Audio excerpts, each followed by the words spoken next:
Nataka niongee na vijana ambao mnataka kuingia katika mahusiano ya ndoa. Nikiongea ni vijana, nataka niwajulishe ya kwamba hakuna wanawake wa kuoa. Hakuna wanawake wa kuoa. Wanawake wa siku hizi si sawa na wale wa kwanza.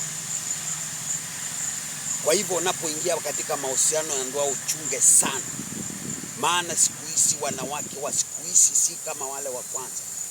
Angalia wanapoombewa kanisani, vile wanaanguka, wanagaragara, wanamwaga manyute, wanamwaga mate, hawajielewi, wanajipiganisha chini.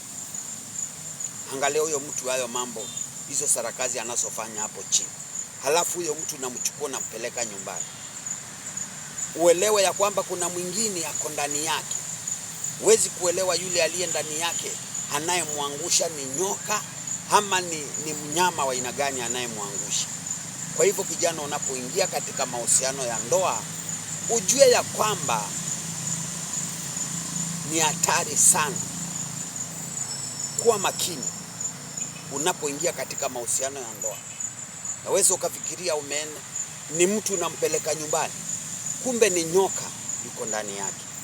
Naweza kufikiria ni mtu umempeleka nyumbani, kumbe ni simba yuko ndani yake. Unaweza kufikiria umempeleka nyumbani ni mke, kumbe ni paka yuko ndani yake. Angalia unapoingia katika mahusiano ya ndoa, kuwa makini. Kuna vijana wengi wamepoteza hatima zao kwa sababu ya mahusiano. Kuna vijana wengi wameingia katika matatizo katika mahusiano. Kwa hivyo unapoingia katika mahusiano ujue ya kwamba ni kubaya. Naweza kuingia katika mahusiano mwanadamu na mwanadamu, kumbe si mwanadamu, ni tumbili. Ni tumbili yuko ndani yake.